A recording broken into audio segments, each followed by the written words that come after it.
a little clumsy, but what are you gonna do, you know? He doesn't have a plan when we decide to do something that's wrong. I know. Okay, give me a plan. Well, I don't know what to do. Okay, we'll do something different then. That's wrong. What was that business about idling the crane down? A little happy no. Morning, everyone. We're ready for the development meeting and we are live on YouTube.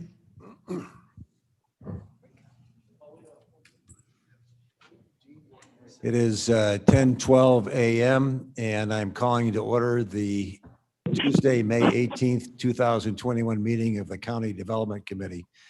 Requesting please that the clerk please call the roll. Brown, Brown here. Berman, Berman here. Ford, Ward here. Igbo, Iqbal here. Kenyon, Here. Winnicki, Present. Fraz, Here. Caius, Guys present. Shepro. Thank you. Thank you. We have a quorum. The first matter before us today is the approval of the April 20th, 2021 minutes. May I please have a motion? Mr. Fraz moves. Second. Caius Ford. Mr. Brown seconds. Any comments or questions? Hearing none, would the clerk please call the roll? Brown, Yes. Berman, Berman, yes. Ford, Yes. Igbo, Iqbal, yes. Kenyon, Yes. Winnicki, Yes. Fraz, Yes. Caius. Caius, yes. Thank you. Motion carries. Minutes are approved. Monthly financials, I see no one present from the Finance Department. If they're not online, I would request, are they online? Hearing no response, I would then request of the committee that if you haven't already done so, that you review those financials and keep current on what's going on relative to this committee. I see no one present. I shouldn't say that. Do we have public comment not related to specific zoning matters that are before us today? Hearing none present, are there any online? There being none, let's move then to the building and zoning report. Mr. Van Kerkhoff. Good morning, everyone. Things are turning up in the economy. As you know, we're busy with building permits and code enforcement as grass is starting to grow and people are paying attention to what's going on outside. Your microphone doesn't, Neighborhoods. I think we're getting some. That's the weakest mic. that doesn't seem to work. This one better? Much better. Okay, thank you. Yeah, so spring is upon us and building permits, we're keeping very busy with new applications, people with the economy opening up and outdoor activities. As you probably are aware, with the high demand for lumber prices are going up. So we've had some permits that we've issued that people have indicated that they're delaying or holding off on because of lumber prices. And of course, we're working with them to ensure that they'll be able to do the projects when they want to or when they can afford to again. Complaints are up as people go outside and see things in their neighborhood or in their neighbor's yard as they're walking and call in. And we, of course, follow up on those as well. And then we do, on your agenda this morning, have a resolution regarding a dangerous and unsafe structure that our team has been following up on, and that'll be later on in your agenda. With that, I'm happy to answer any questions. Are there any questions of Mr. Van Kerkhoff? Hearing none. We have one petition today, number 4572, and I would note for the record that it indicates we've already denied this petition as a committee. It's just a typo. We are obviously here today to address this petition. So, Mr. Van Kerkhoff. Thank you. Before you is 4572 Old Oak LLC requesting a 5-year interim special use to allow for continued outdoor storage of RVs, campers, and boats. This is the location on the county's 2040 plan. It's an area plan for countryside estate residential. Harley Road to the west has been sort of a boundary to agricultural area. And the area shaded gray right to the west and to the north of the site is area that's been annexed into the village of Campton Hills. Here it is on the zoning map. You can see the area in red hatched, again, is the village of Campton Hills. Some of the other residential land uses, the large PUD to the west, because they don't have a pointer, was just approved for the Anderson Animal Rescue Facility. But this is an existing F2, was originally applied for and approved for the petitioner's landscape business. Here it is on the aerial. This was, as I mentioned, was established originally as an F2 for the landscape business. And the petitioner in the northwest corner, there's a small farmhouse, which they converted very nicely to their offices. There was a few outbuildings that they used. They constructed the storage yard in the very south end of the property, the stormwater detention facilities for their landscaping business under our F2. In 2009, when the housing market went down, their business was scaled back. And we was brought to the county's attention that they began renting out areas on the property for boats and RVs and campers. And at that time, they came in for a petition for an interim special use. It actually was recommended for approval by the zoning board, came to development committee at that time. And our state's attorney advised us that at the time, our zoning ordinance did not specifically allow for interim special uses in the F2 district. So staff went back to, through the zoning board process, we did a text amendment, which specifically allows interim special uses in the F2 zoning district. And once that process was completed, this petition did not move forward again. So it, in a sense, was in hiatus until recently when the owner brought it back to our attention. And we advised him to, at this point, refile a petition, since the F2 does allow interim special uses, to bring the property into compliance. Here's just other close-up in terms of the dual use of the property for the F2 and for the storage. Here's their plan indicating the locations for the parking for the campers and boats. Staff recommended stipulations. We have some water resources regarding drainage and conservation easement recorded on the detention basin. They would like to see a maintenance report for the stormwater facility and an updated maintenance agreement. Staff recommended findings of fact that the interim special use approval will allow the existing business use to continue for another 5 years, at which point the current owner or the other owner would need to seek a permanent remedy, either through ceasing the operation for the outdoor storage, petitioning for permanent use, or annexation into the village of Campton Hills to allow the use. This is not applicable for the Regional Planning Commission. The Zoning Board of Appeals did recommend denial of the special use, and it's before you this morning, and the petitioner is here along with their attorney if there's any questions. Do you want to make a statement, or are you here for questions? Well, I'll make a brief statement. Thank you. Thank you. Mr. Chairman, Richard Williams. I'm an attorney for Mr. and Mrs. Johnson. Microphone, please. Is your mic? Yeah, right. Forgot about that. Excuse me. Richard Williams, attorney for Mr. and Mrs. Johnson, owners of Old Oak LLC. They're the owners of the 7-acre parcel that Mr. Van Kerkhoff has just presented to you.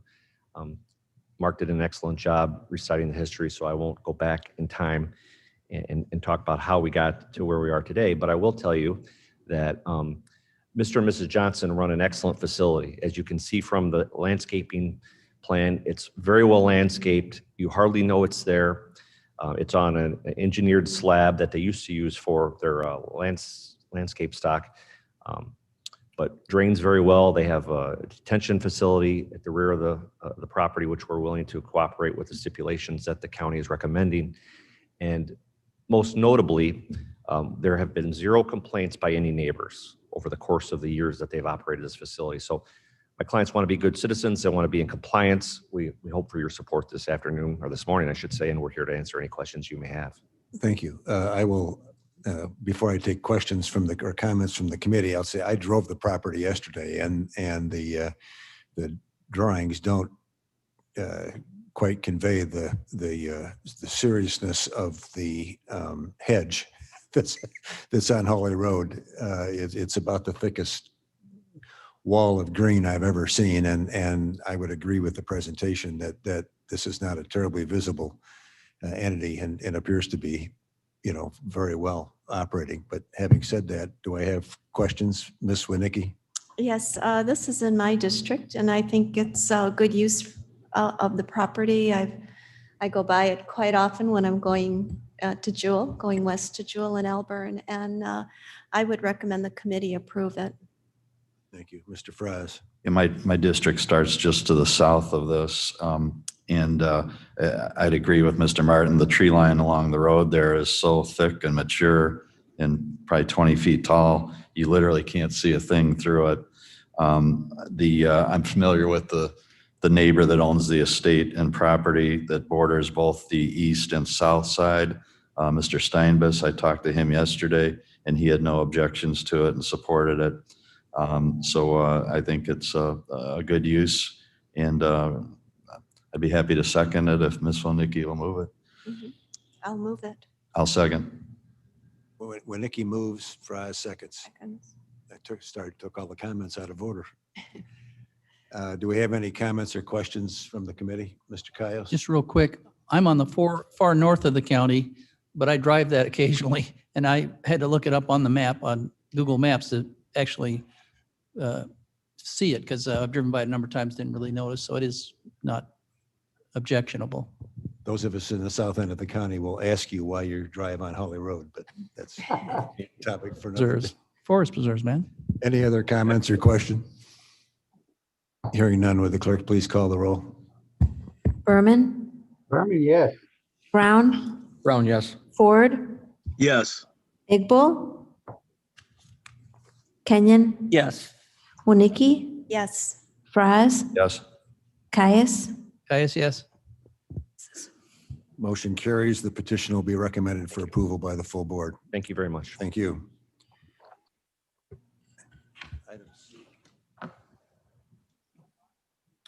That was easy. A demo presentation. Thank you. We have one resolution before you this morning for seeking demolition of a dangerous and unsafe structure. This is a program that the county has had in place for quite some time to deal with the worst of the worst properties that fall in disrepair and become a hazard and nuisance to the neighborhoods that they're in. Next slide, please. Oh, thank you. Just a little bit of background. Since 2013, the county board has allocated over $200,000 from the internal grant Victoria Foundation funds for demolition of dangerous and unsafe structures. This gave us a pot of money to utilize to demolish structures and actually have funding in place in order to start the process. In 2017, we were awarded $250,000 grant from the state to reimburse for the cost of demolition of abandoned structures. And so far, this grant has reimbursed almost $125,000 to Kane County to replenish the blighted structure demolition fund, which is great news because since that original seeding, we have not had to draw any more funds from the Grand Victoria pot of money, but have been able to completely reimburse that fund. In 2019, we were awarded another round of $250,000 from the state to continue these activities. And again, these alleviate the need for additional riverboat funding. We've had some really interesting results since November of 2018. We've gone after or sought 15 different court orders for demolition. One we ended up demolishing with Kane County funds, which we are happy to do. But more importantly, just because of the pressure applied on the property owner, 11 were demolished by the owners. 2 were rehabilitated by the owner, which is also a great outcome. And we have 1 ongoing demolition case. So 13 out of 15 ended up being addressed by the owner due to the pressure from the potential court order. And that's thanks to our enforcement team and a huge thanks to the state's attorney's office for their work in filing these petitions. Basically, the process is we identify the worst of the worst. The second step is what you're being asked to do this morning, is to adopt a resolution that's included in the state statute. And then the state's attorney files petition in court. All the owners and lien holders are notified.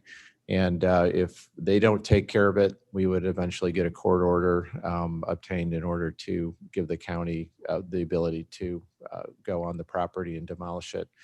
We do, of course, solicit bids for demolition or securing it.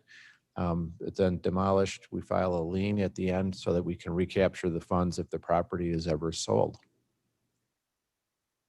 So this morning we have a property in Aurora Township, 1228 Watson Street. This is its location and area. You can see it's on the a dead-end street in a kind of a mixed but mostly residential neighborhood. There you can see it's on a very small lot. The property is privately owned and it's currently open and not secured. And we have reason to believe there's animals living inside of it. Here's some photos of the property taken earlier this year. So this morning, we just ask that you move this resolution on to the full board, and that begins that, the next steps in the process for this property. I'd be happy to answer any questions. Can we have a motion, please? Brown moves. Mr. Brown moves, Mr. Kyle seconds. I'll beat Mr. Kenyon to the punch. This is just one additional thing that Kane County does right. Yeah, making life better in Kane County. Any Bates, please. What Ms. Bates. district is this in, please? What? What district is this? This is in my district, Ms. Bates. Okay, thanks. I've driven past. Who was that? Anyone else? That was Michelle Gums. I apologize. That was Gums. Mr. Caius? Yes, thank you, Mr. Chairman. Just to echo what Mark said, that was one of the first things that I did as a board member 2 years ago, was a situation like this in my area, and the staff was excellent to work with. We're one of the 2 that got a resolution by the owner fixing up the land. All the neighbors were happy. Everybody's happy. It was worked very smoothly. It did take a little time, but it was a very good resolution, and this is a great a tool for us here. Thank you. Any other comments or questions? Madam Chair? Question, is the property occupied? Just by wild animals, at least by the written report. Yeah, currently it's not occupied, is our understanding.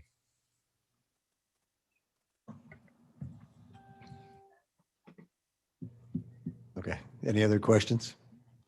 Hearing none, would the clerk please call the roll? Berman, Berman, yes. Brown, Brown, yes. Ford, Yes. Igbo, Kenyon, Yes. Monique, Yes. Fries, Yes. Caius. Caius, enthusiastic, yes. Thank you. Martin, yes. Martin, yes, I'm sorry. Motion carries. Planning and special projects. Great, thank you. In your packet this morning is our monthly report of the activities of our planning and special projects team. Most of their work gets reported to the Jobs, Energy, Environmental, and Agriculture Committee. But this is sort of the home base committee, so we give this report to you all. I'm happy to answer any questions that you might have. Otherwise, I'm very grateful for our team and the work that you enable them to do to bring grants and work with partners in the region. Any questions or comments with Mr. Van Kerkhoff? Hearing none. I don't believe we have any subdivision activity this morning. Environmental resources, do we have a report? No report. Water resources, no report. Office of Community Reinvestment, Mr. Berger, I think you do have a resolution. Yes, good morning, Chairman Martin and members of the committee. We do have one item on your agenda today. It's a resolution regarding our homeless management information system. We refer to it as HMIS. You'll recall that this is the online database used by not just our office, but area social service agencies to help coordinate and track the needs of our homeless population. We recently conducted a procurement for professional services that are needed to help manage this HMIS system. We posted a public notice online, invited 6 firms to respond. We did receive one proposal from Pathways Community Network Institute. This is the firm that has provided support services to us since 2016. For 2021, Pathways proposal is for just over $46,000. Actually, it's a reduction compared to previous years. They do have an excellent track record of providing service to our network of agencies. And so staff are recommending the award of a 1-year contract to this firm. Just a reminder that 100% of the cost of this contract is covered with federal funding we receive from the U.S. Department of Housing and Urban Development. So I would just conclude this item by thanking you for considering the resolution and asking you to send it on for approval. I believe the next stop would be the Finance Committee because this is a budget affected item. Thank you. I have a motion. Mr. Kenyon moves. Mr. Brown seconds. Mr. Brown second first. Okay. Do we have any comments or questions? Hearing none, will the clerk please call the roll? Berman, Berman, yes. Brown, Brown, yes. Ford, Yes. Igbo, Kenyon, Yes. Wonicky. Yes. Fries, Yes. Caius, Yes. Martin. Martin, yes. Motion carries. Anything else from you, Mr. Berger? That is it today. Thank you very much. Thank you. We have no Settlers Hill information today. We have an item of significant new business being the discussion of the governor's energy plan solar language, which I think will center around what action we would like to offer or suggest by consensus relative to retaining some local authority over what in fact occurs under this new legislation. So I will ask Mr. Berger or Mr. Van Kerkhoff, that would be, to introduce the topic. Sure, thank you. Good morning again. I'm happy to introduce the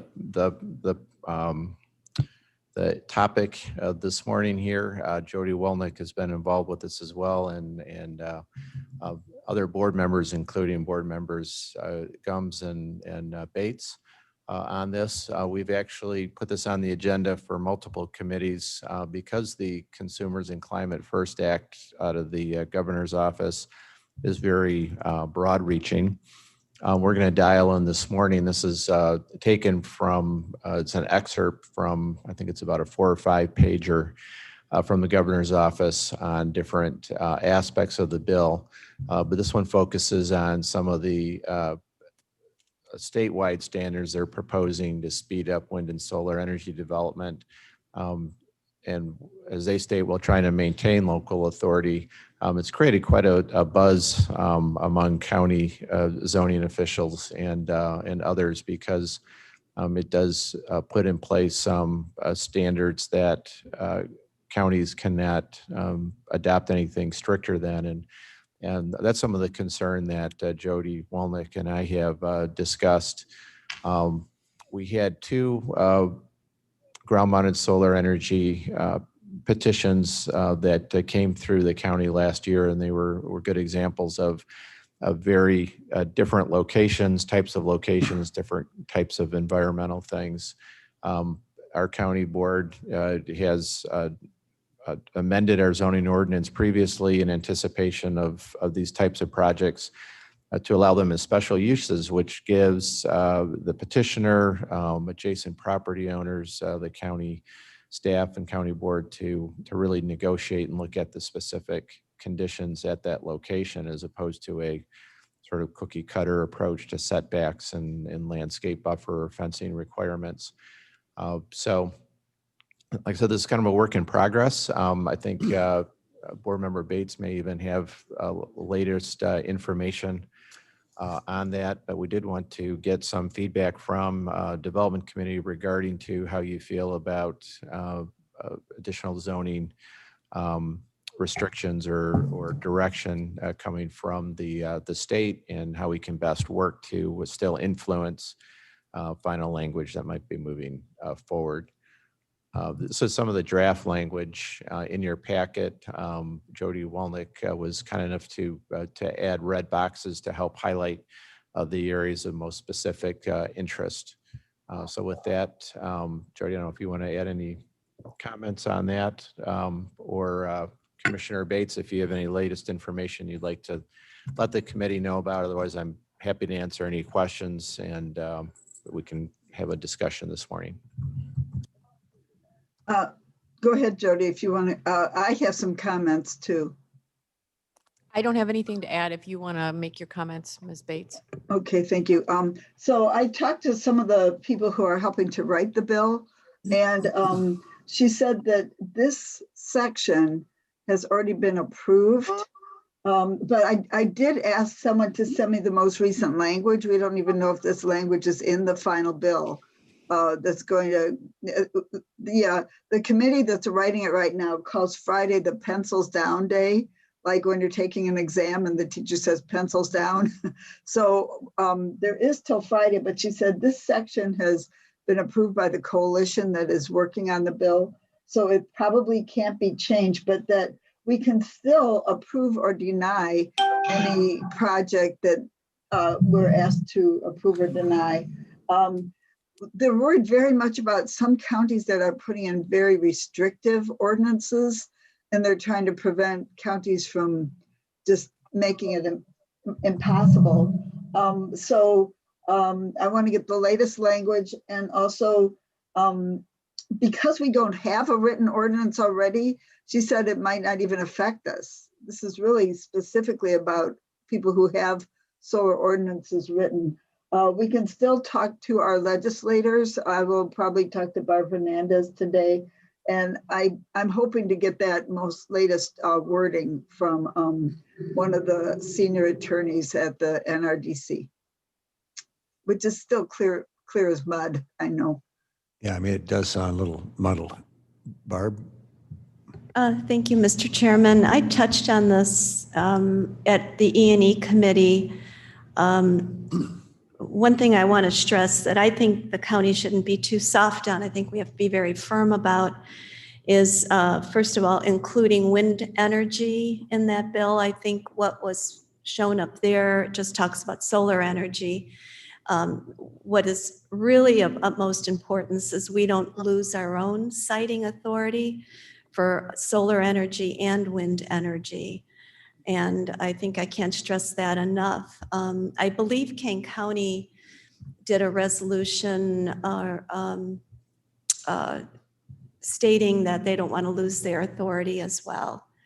So I don't know if that's something we want to consider, or if Ms. Bates, wants to get more information before we take that step forward.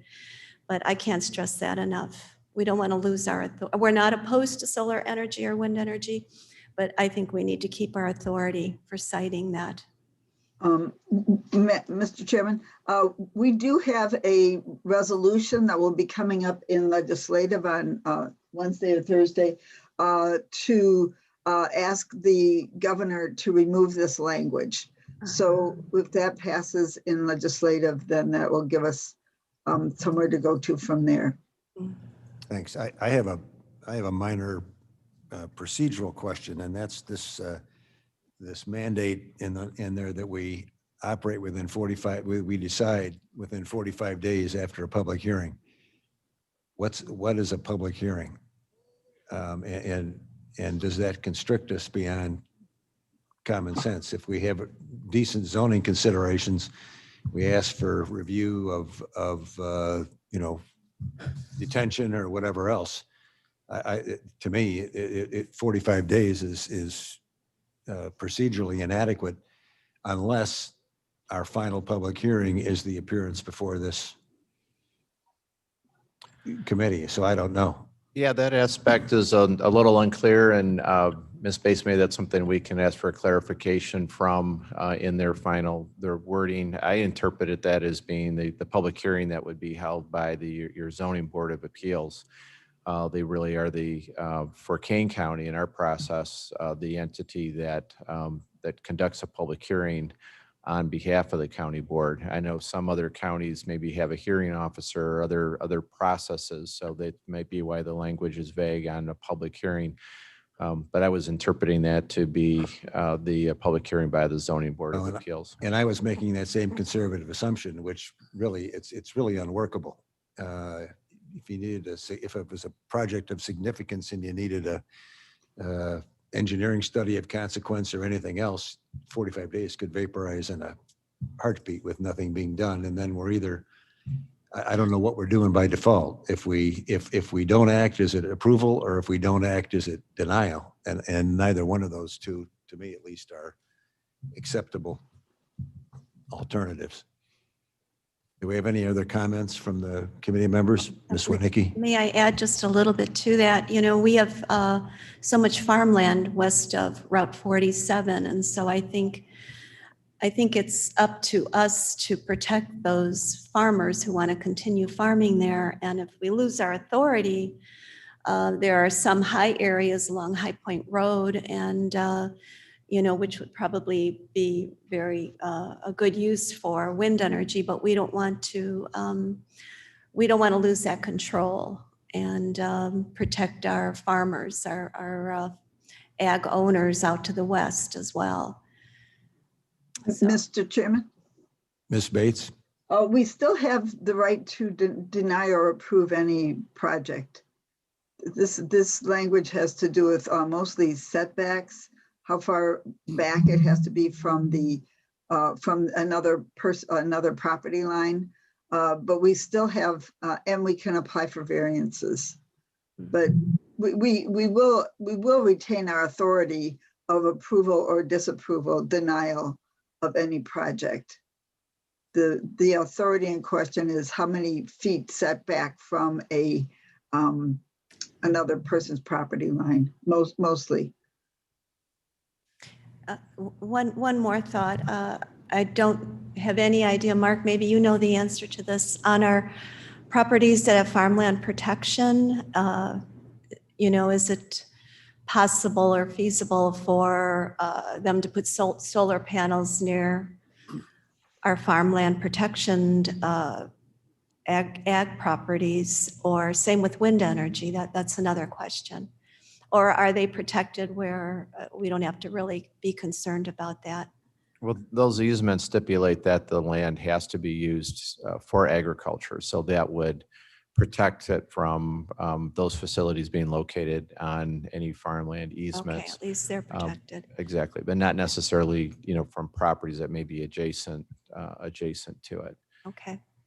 The other thing maybe to put into context is both for wind energy, especially the large wind farms, and for solar projects, ground-mounted solar projects, some counties have adopted very specific ordinances with criteria and setback and landscaping and fencing, very detailed for that. King County's approach for both of those types of facilities has been to consider those as being a type of special use in the F district and specific districts in the county that would be reviewed and approved as other special uses for their impact on health, safety, welfare, property values, quality of life, those kind of things with that. So some of the language in the state's bill is geared to try to have a, I guess, more level playing field for wind and solar projects throughout the state, so that one county doesn't require 500-foot setback and another one require, you know, less than that, and a mandate that counties can't have stipulations more strict than those ones in points A through F or F through P in the language there. So in our case, we have not adopted, you know, specific language for that. So that's where I think Ms. Bates was getting feedback from the state that it may not really apply to projects other than the time frame. in Kane County because we don't have a specific ordinance to line up or match against, but we're reviewing each site specifically for those site features and surrounding land uses. But I have a question relative to that. We don't have an ordinance, but if we have a special use, are we going to be restricted by the state's minimal setbacks in our granting of us? Is that going to be a determination of what's reasonable? Is what the state statute provides? That's a really good question. It certainly, could be used as guidance or at least a reference point. But the fact that, it's not the county, our county hasn't adopted any more stringent requirements than the state. But in terms of how, a statewide minimum might be applied to a special use application here, I think it would be a benchmark on that. It would be great if somehow it could be articulated that we have that flexibility. Yes, and that's one of the things Ms. Bates and I are working with to see if we can propose some language that could help clarify that counties with a special use process still have the authority to follow that to the fullest. Okay. It almost, may I? Wait, no, you may not. Well, you're right. You're right. Okay. Madam Chair has tried twice to have sorry. access to the floor. You can Sorry. wait for her comment. Thank you. Thank you, Ms. Bates. A question, because of the wind turbines, and we have bird migration coming through Kane County, do we have any control of where these potentially may be for the flight patterns of our birds? Mhm. Well, with our current zoning ordinance and process for any of those facilities, that would be part of the site-specific review of it, rather than trying to come up with a set of criteria that tries to fit for the entire county because we have so much different topography and different features. If somebody were to come in and propose a facility, then we would be looking at that site like we do any other special use. Is it adjacent to forest preserve land? Is there any, how does it relate to the county's greenway system and endangered species and those kind of things? So it would be specific like any other special use application. Mr. Chairman, Ford. Wait. Go ahead. I was rude enough to Mavis that I want to recognize her because she was next in line. Okay. Not rude, just helping me understand what's going on. It almost seems from the wording that if we do not put this into a special ordinance, we don't even have to worry about this. And then we can use our own special case, special use criteria at our own will. Mark, to Mr. Van Kerkhoff, do we think we should have a specific ordinance for this? I think McHenry has a very specific ordinance, so it's not case by case, which I hear from McHenry County is making their life a little easier. I'm done. Thank you. Sure, that's certainly a conversation we could have. Some other counties, back when community solar projects were being proposed to the state through one of the earlier energy bills. Some counties like DeKalb had, I think, in the neighborhood of 100 applications, and we had 2 in the unincorporated area of Kane County. Some of our rural municipalities, Lily Lake, Burlington, had sightings that they approved. But for whatever reason, we really did not see a lot of these projects, and we've seen no large wind projects proposed in Kane County. So, whether there's a need to develop specific ordinances and in terms of the wisdom for doing so, I think so far staff has had a pretty good opportunity to work with the petitioner to try to look at the specific drainage and setback and surrounding land use needs to have that type of flexibility as opposed to, some minimums that have to be met no matter where the property is. But it certainly is a conversation we could have with other counties that have adapted it and bring that feedback back to the Development Committee. Thanks. Mr. Ford? Thank you, Mr. Chairman. So on trying to get some type of clarification on where we want to go, it sounds like, well, one of my thoughts is to go ahead and have a specific ordinance that covers this. But listening to Mark, that there may be a lot of grounds to cover where it may be hard to get specific on. So my one part is to think about how we can make somewhat of a variance with those. But at the same time, I'm not too sure leaving it open as a special use doesn't allow for petitioners to fight this at another level because of what the state is trying to do. So I'm really leaning towards somewhat being specific about what it is that we want to have, and then everyone has a right to ask for variances. Thank you.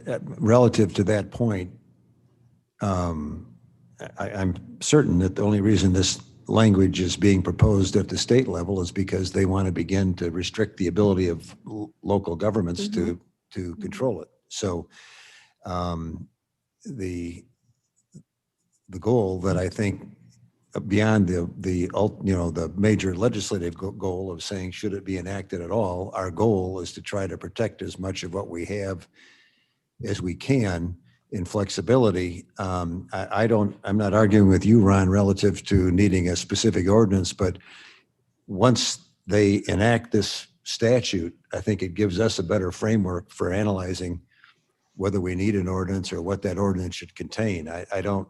If we were to do something today, put it in place and then have the state do something that arguably was in conflict with it, then we'd have another trick bag to try to work our way out of. Just a thought. Barb? Mr. Chairman, as an attorney yourself, do you think we need a legal opinion on which maybe would be the best way to go? Kind of listening to Ms. Bates, what she was saying, it almost leans towards getting a legal opinion. Well, it's the committee's I mean, our decision. My state's thought is that attorneys, taking final action at this point would be premature. That I would like to see what, in fact, framework we have to deal with once the state is done with this. I hate to admit how old I am, but in the infancy of the Environmental Protection Act, I was involved in litigation that dealt with county authorities to deal with siting landfills. And there was a Supreme Court case in Illinois at that point in time that determined that, in fact, the Environmental Protection Act was so pervasive that it took away all authority of local bodies to deal with siting of landfills. And that opinion lasted for perhaps 45 minutes until the state legislature, with political pressure from all the counties, clarified their intent and said, no, we don't want to take this authority away. And so I think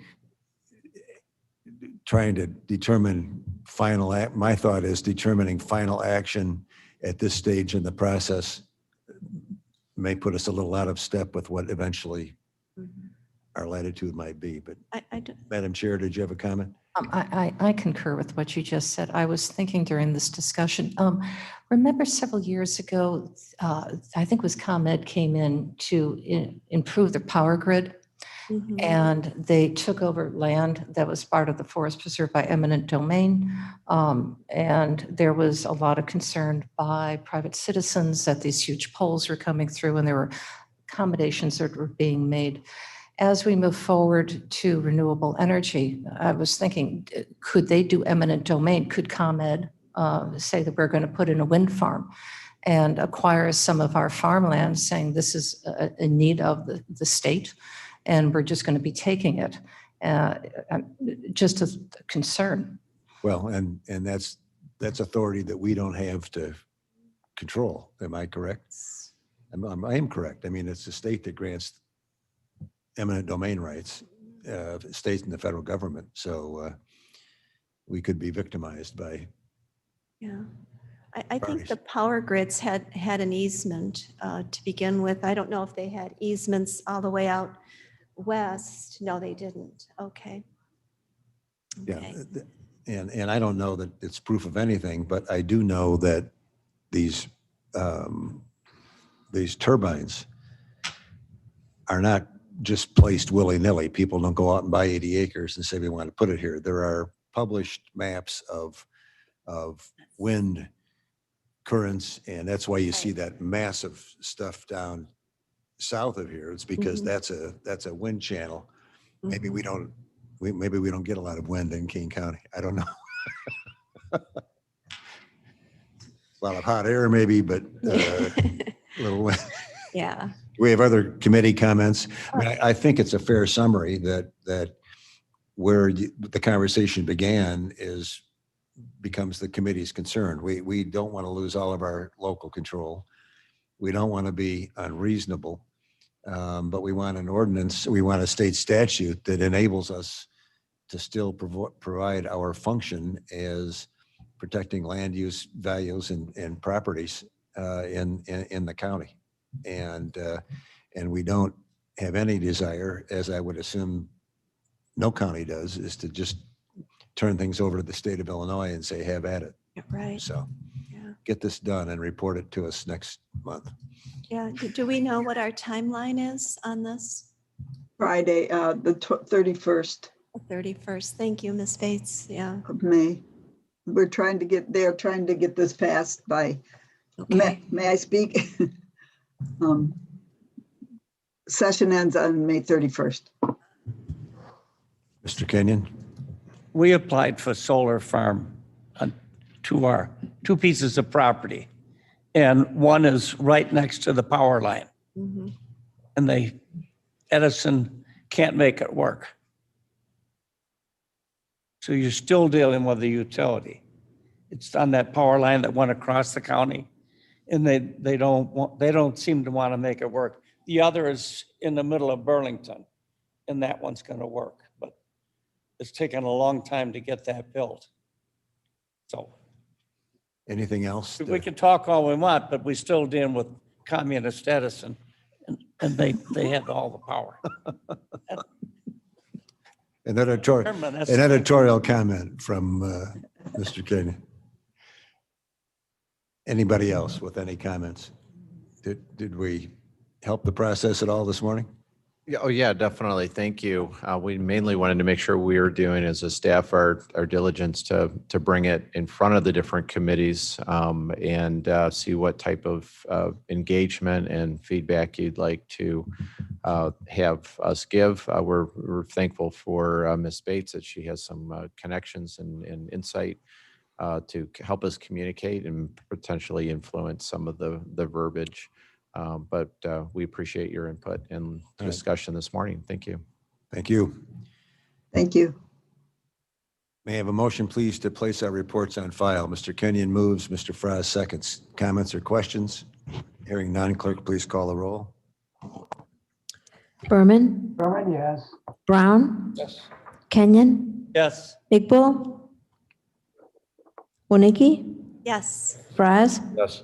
Caius, Guys, yes. Martin. Yes, motion carries. Ford, yeah.